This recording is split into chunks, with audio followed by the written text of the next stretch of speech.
Mulai aja ya. Kak Sobia kalau udah mulai presentasi, kalau ada yang masuk, nggak usah di ini ya. Nggak usah diizin masuk. Apa gimana? Min? Iya, biasanya kan nama ibu juga gitu. Apa kita nunggu dulu, apa gimana? Oh, udah ini. Gimana yang lain kelompok 3? Mau dimulai aja apa gimana? Mulai aja boleh, tapi nggak tahu yang lain.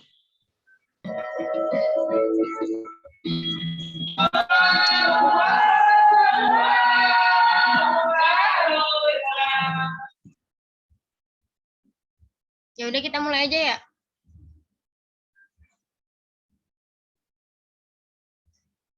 Ada Gimana yang mau bersedia moderator aku? Bi, kamu jadi moderator kelompok aku ya? Ya ya. Ngapain? Udah ngapain? Ya udah langsung kita mulai aja ya. Tahu? Assalamualaikum warahmatullahi wabarakatuh. Waalaikumsalam warahmatullahi wabarakatuh. Alhamdulillah kita masih bisa dipertemukan pada pertemuan kelima, yaitu ntar dulu. Share screen dulu itu yang kelompok 3. Iya, bentar.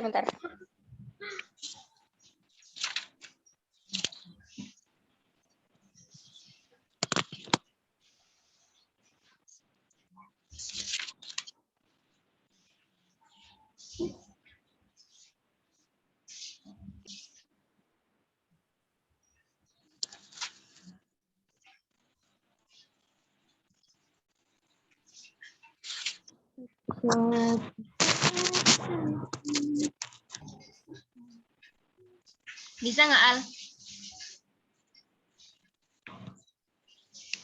Kok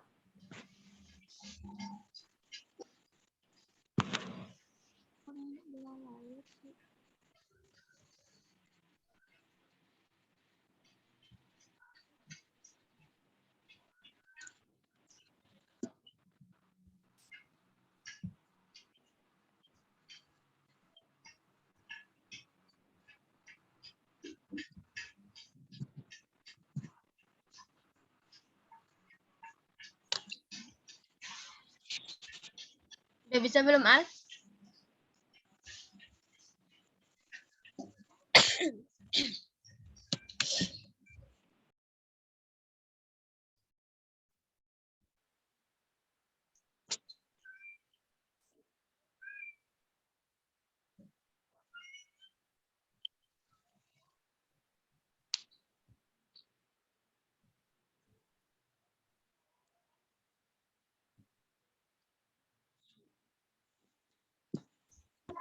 Bentar ya.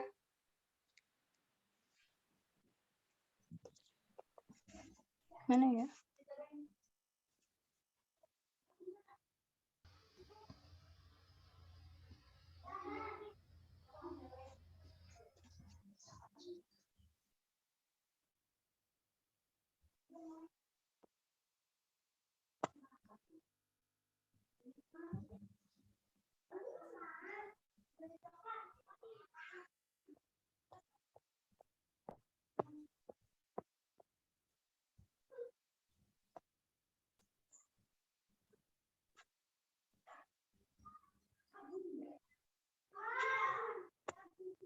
Udah kelihatan belum?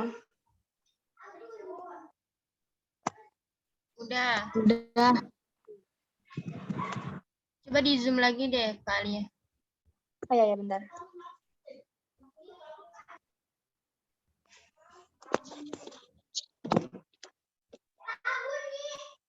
Dah.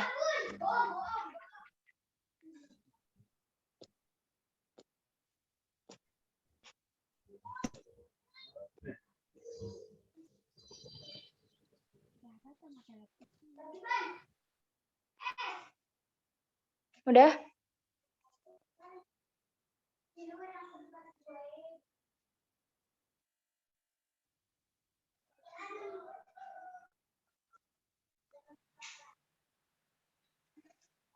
Udah segini nih.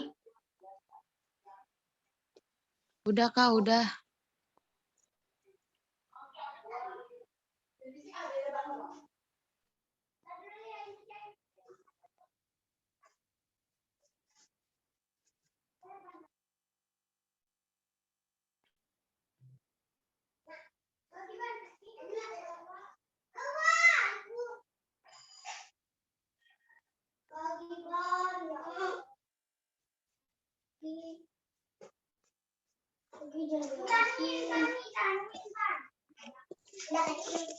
Udah mulai aja ya.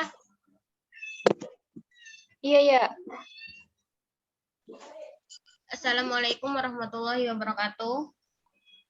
Waalaikumsalam. Alhamdulillahirrahmanirrahim. Kita masih bisa dipertemukan pada pertemuan kelima, yaitu pada presentasi kelompok 3 yang akan menyampaikan materi tentang apa nih kali? Pendidikan karakter di sekolah. Pendidikan karakter di sekolah. Saya Sri Sobia sebagai moderator dan kelompok 3 ada Kak Amalia Rahmakarim, Kak Nur Alia, Kak Winarsi, dan Kak Bunga. Sebelum dimulai presentasi, alangkah baiknya kita berdoa terlebih dahulu ya. Berdoa menurut agama dan kepercayaan masing-masing. Berdoa mulai. Bismillah. Berdoa selesai. Selanjutnya, penyampaian materi oleh kelompok 3. Saya silakan ke kelompok 3, silakan.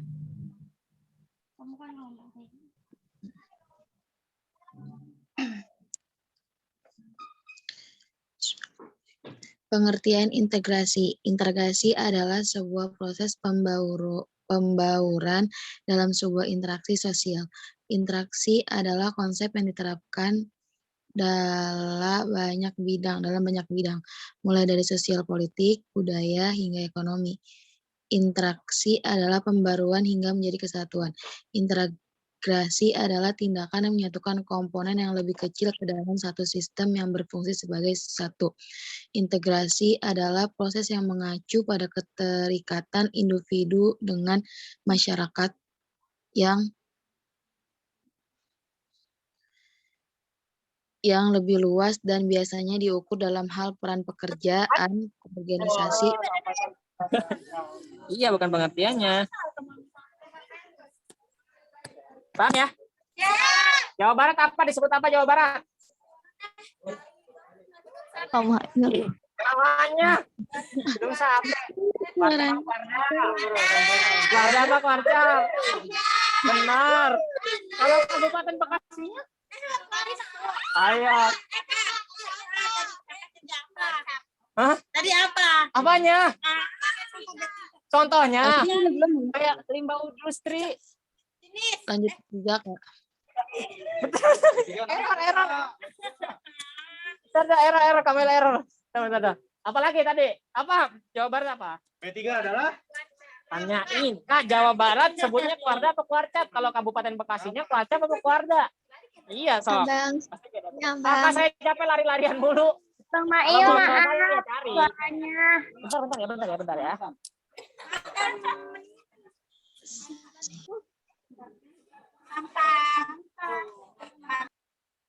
Abang. Udah Kak, sorry Kak.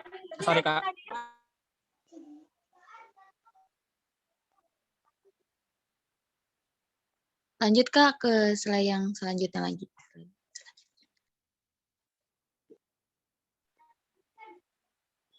Pengintegrasian dalam mata pelajaran. Pendidikan karakter menanamkan kebiasaan habituation berupa hal baik. Kedua, pemerintah Indonesia telah merumuskan kebijakan dalam rangka pembangunan karakter bangsa di dalam nilai-nilai dasar Pancasila. Nilai-nilai karakter yang menjiwai sila-sila Pancasila. 1. Karakter yang bersumber dari olah hati. 2. Karakter yang bersumber dari olah pikir. 3. Karakter yang bersumber dari olahraga atau kinestika. Satu lagi apa itu? Karakter yang bersumber dari oleh rasa dan karsa. Tapi aku bentuk.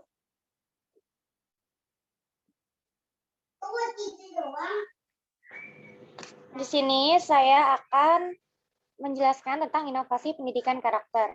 Pengintegrasian pendidikan karakter dalam pembelajaran merespon beberapa kelemahan dalam pelaksanaan pendidikan akhlak dan budi pekerti. Nah, terutama melalui 2 mata pelajaran, yaitu pendidikan agama dan pendidikan kewarganegaraan. Maka dari itu telah diupayakan 3 inovasi pendidikan karakter. Antara lain yang pertama, pendidikan karakter dilakukan secara terintegritas ke dalam semua mata pelajaran. Nah, maksudnya pengintegritasan pendidikan karakter dapat dilakukan dengan pemuatan nilai-nilai karakter dalam setiap mata pelajaran yang diajarkan di sekolah. Yang kedua, pendidikan karakter diintegrasikan ke dalam pelaksanaan kegiatan pembinaan peserta didik. Nah, pembinaan peserta didik ini yaitu sebuah usaha atau kegiatan sebagai pembimbing atau pemberi arah terhadap pola pikir, sikap, dan kepribadian, serta minat, bakat, dan keterampilan peserta didik yang ditujukan untuk mengembangkan potensi peserta didik. Salah satunya dengan melalui program ekstrakurikuler. Nah, yang ketiga, pendidikan karakter dilaksanakan melalui kegiatan pengelolaan semua urusan di sekolah yang melibatkan semua warga sekolah. Next, Kak.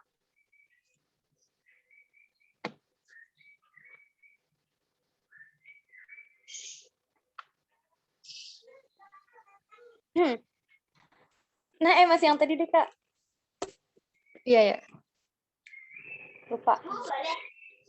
Nah, dari ketiga bentuk inovasi tersebut, yang penting dan bersentuhan dengan kegiatan aktivitas pembelajaran sehari-hari adalah pengintegrasian pendidikan karakter dalam proses pembelajaran. Karena model ini ditempuh dengan paradigma bahwa semua guru adalah pendidik karakter atau karakter edukator. Nah, semua mata pelajaran diasumsikan memiliki misi dalam membentuk karakter mulia para peserta didiknya.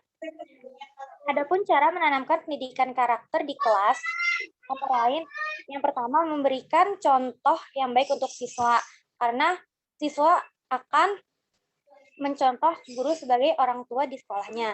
Yang kedua, memberi apresiasi. Misal ketika anak berani maju ke depan, kita memberi apresiasi seperti tepuk tangan. Nah, yang ketiga, memberi pesan moral pada setiap pelajaran. Nah, selanjutnya jujur dan terbuka pada kesalahan.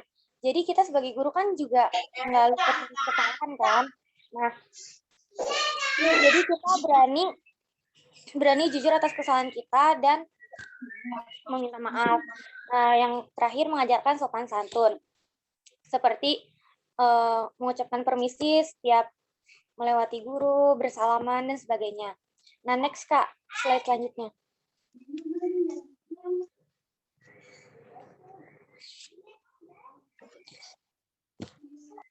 Di setiap sekolah tentunya ada program pengembangan diri. Nah, pengembangan diri merupakan kegiatan pendidikan di luar mata pelajaran sebagai bagian integral kurikulum sekolah atau madrasah. Nah, kegiatan pengembangan diri ini bertujuan untuk membentuk watak, sikap, sifat, kepribadian, serta kreativitas peserta didik.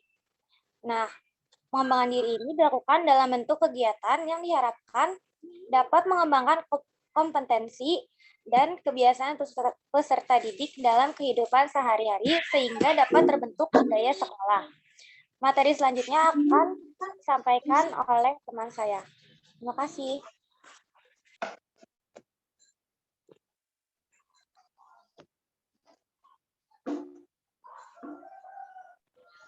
Baik, di sini saya akan menjelaskan tentang tujuan pengembangan diri.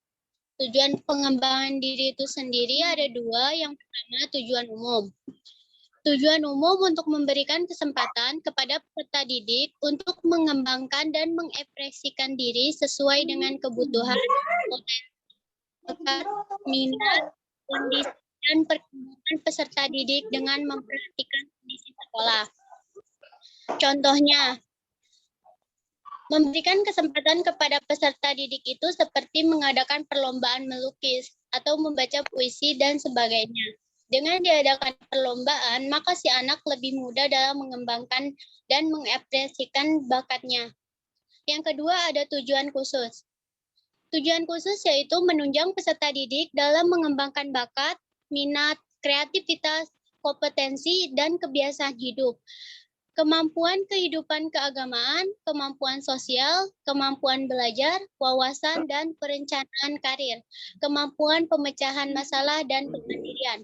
Contohnya, si anak memiliki bakat bernyanyi. Nah, kita sebagai guru harus selalu mensupport mereka untuk terus mengembangkan bakatnya. Dengan adanya support, maka si anak akan terus semangat dan lama-kelamaan si anak akan memiliki rencana berkarir di bidang itu. Misalkan si anak itu merencanakan karir nyanyinya itu melalui ajang audisi-audisi gitu. Jadi kita harus tetap support. Next, Kak.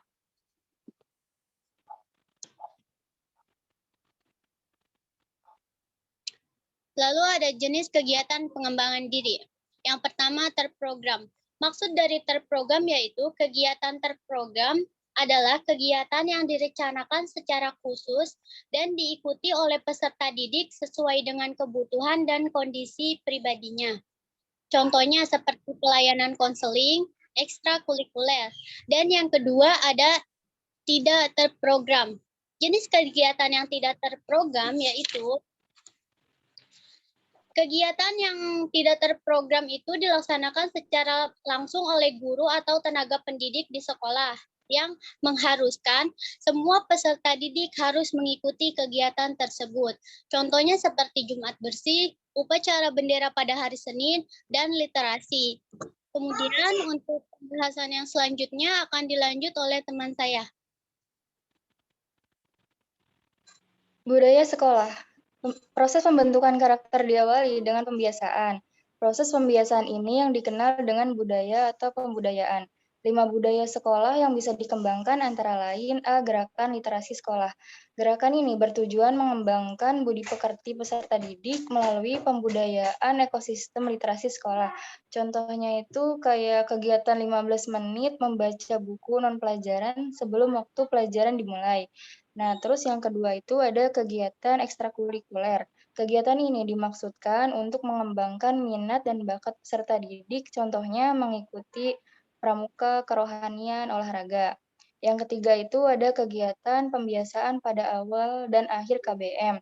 Kegiatan ini bertujuan membentuk kebiasaan harian yang bersifat rutin. Kegiatan yang bisa dilakukan antara lain seperti berdoa bersama, terus mengikuti upacara bendera, menyanyikan lagu Indonesia Raya. Terus yang D ada membiasakan perilaku yang baik yang bersifat spontan. Belumlah menjadi karakter sesungguhnya jika perilaku yang tampak secara spontan adalah perilaku yang buruk. Spontanitas akan menjadi ukuran bahwa seseorang itu dikatakan memiliki karakter baik atau buruk.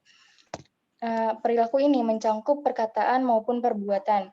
Misalnya, seorang mengalami hal-hal yang tidak diinginkan seperti tiba-tiba terjatuh dari lantai yang licin. Nah, sikap ini kan menunjukkan itu dia spontan gitu, nggak mengada-ngada. Terus yang kedua itu siswa menangis karena tidak dipinjamkan penghapus oleh temannya. Nah, yang refleks menangisnya itu sikap yang spontan. Terus yang selanjutnya ada menetapkan tata tertib sekolah. Tata tertib menjadi benteng pembatas antara yang boleh dan tidak boleh, antara yang baik dan tidak baik. Situasi di sekolah akan berjalan dengan tertib dalam waktu yang lama karena program sekolah berjalan sesuai dengan aturan. Contohnya itu, misalnya kan setiap hari Senin dan Selasa itu siswa SD memakai seragam merah putih, terus Rabu Kamis kayak batik, nah Jumatnya itu kayak koko, kayak gitu. Terus kesimpulan, pendidikan karakter di sekolah merupakan usaha pengembangan diri untuk memberikan kesempatan kepada peserta didik dalam mengembangkan karakter, minat, dan bakatnya. Mungkin ini aja yang dapat disampaikan, kurang lebihnya mohon maaf. Terus sesi selanjutnya saya serahkan kepada moderator.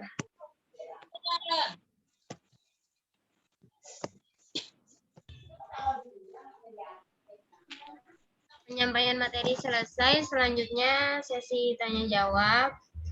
Silakan yang mau bertanya, 3 pertanyaan ya.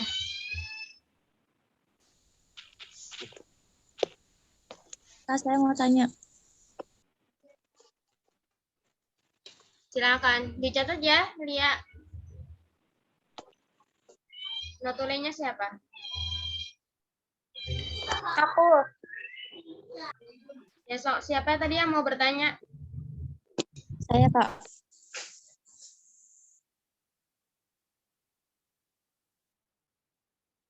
Siapa tuh? Aku, Alivia.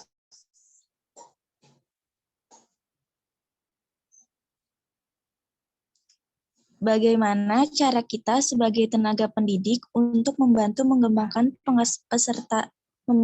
karakter peserta didik yang mempunyai sifat pemalu?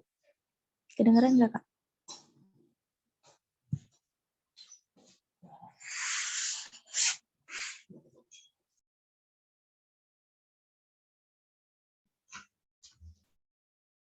Udah dicatat, Li?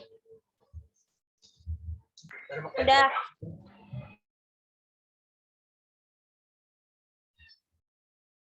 Selanjutnya siapa lagi yang mau bertanya?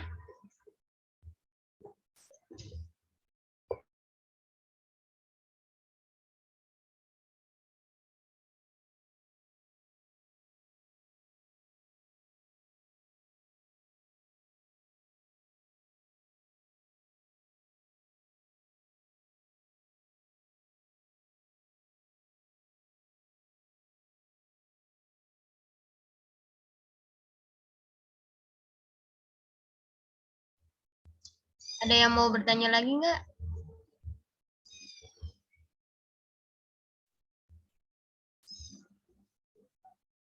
Anggi nggak mau nanya.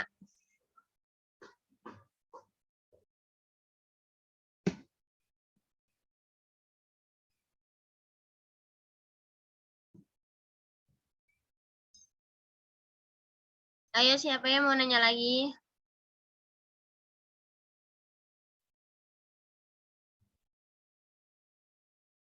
Apa mau dijawab dulu aja, Li? Boleh dijawab dulu aja ya. Ya, sok dijawab dulu aja. Ya, tadi kan pertanyaannya bagaimana cara kita sebagai pendidik dalam mengembangkan peserta didik yang pemalu. Nah, itu mungkin menurut aku bisa melalui pendekatan guru kepada peserta didik tersebut. Misal kayak kita ngobrol berdua dulu, misal nanya, tadi pagi udah makan apa gitu. Terus misalnya kalau di rumah main sama siapa. Terus juga cara kedua bisa ditaruh di tempat duduk barengan dengan temennya yang aktif. Karena kalau misalnya duduknya barengan sama yang pemalu, pasti kan dia nggak bakal berkembang. Nah, terus juga bisa juga kita nyuruh dia main sama temennya yang menurut dia serak sama dia gitu. Jadinya dia bisa ikut main. Jadinya kan dengan dia sedikit agak bergerak, agak nggak malu lagi, jadinya kan dia bisa sedikit berkembang gitu. Ngerti nggak sih, Kak? Ngerti, Kak. Makasih. Iya, sama-sama. Ini ada pertanyaan dari Anggi. Kenapa eskul di SD suka terbatas, kayak cuma pramuka aja?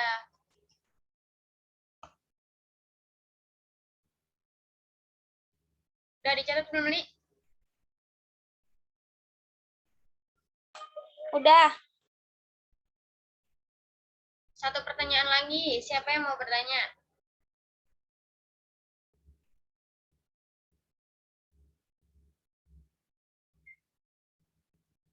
Gak ada yang mau bertanya lagi nih.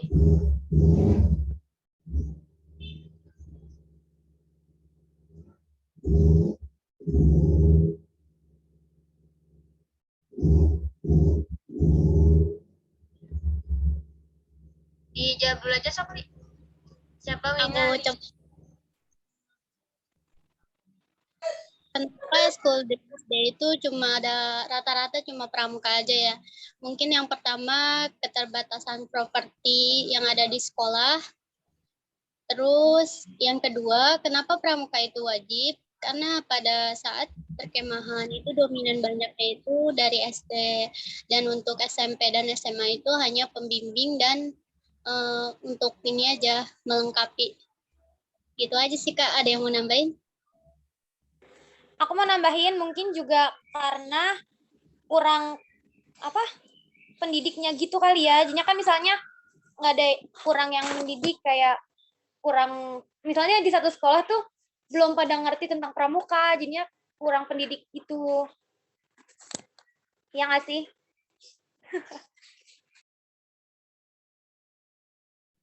Anggi udah paham belum, Anggi?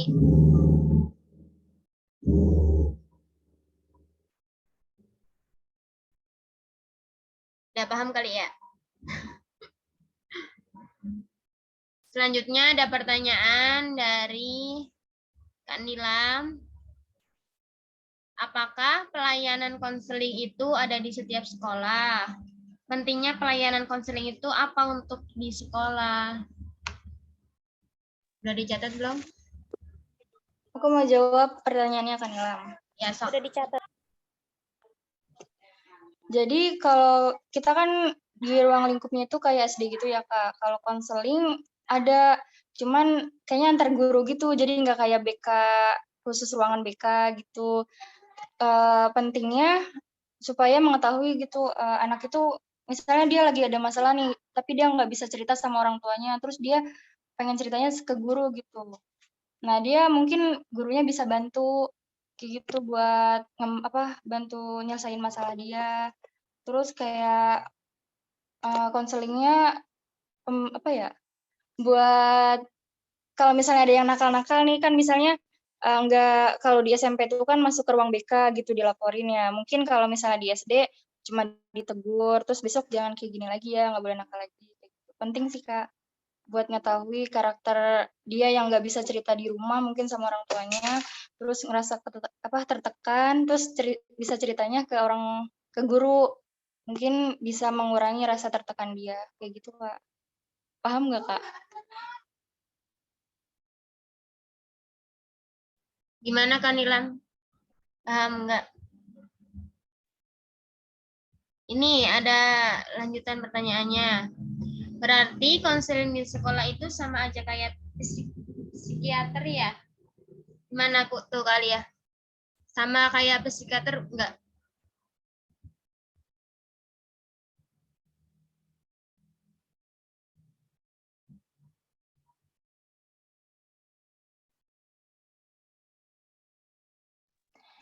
Ya bisa jadi kayak gitu. Soalnya kalau misalnya dia ngerasa peserta didiknya tuh kayak merasa masalahnya berat banget, terus dia cerita, terus dikasih bimbingan sama guru kayak gini, ya udah misalnya nemuin solusi yang bagus kayak gitu Kak. Mungkin ada yang nambahin. Ada yang mau nambahin atau Kak Nilam udah paham?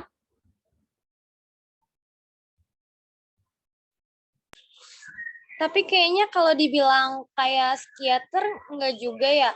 Soalnya kan guru itu kayak misalnya guru BK kan nggak mungkin bisa ngatasin masalah murid-muridnya secara semuanya gitu. Bisa aja kan gurunya langsung ngalihin, oh mungkin kamu misalnya masalahnya berat ya, oh mungkin kamu kesini aja gitu biar mungkin masalahnya lebih mereda atau gimana. Kan guru BK nggak selamanya bisa nanganin masalah anak.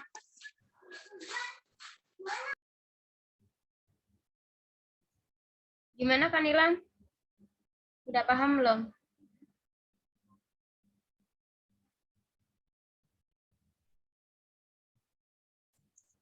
Udah kejawab semua ya pertanyaannya?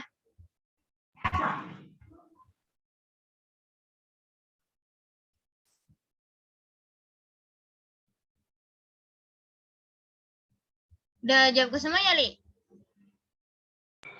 Udah. Ya udah. Mau diakhirin aja ini. Kita tutup dulu ya. Alhamdulillah presentasi dari kelompok 3 telah selesai. Pertanyaan juga udah kejawab semua. Kurang lebihnya mohon maaf.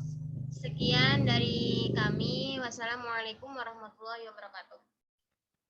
Waalaikumsalam warahmatullahi wabarakatuh. Warahmatullahi wabarakatuh.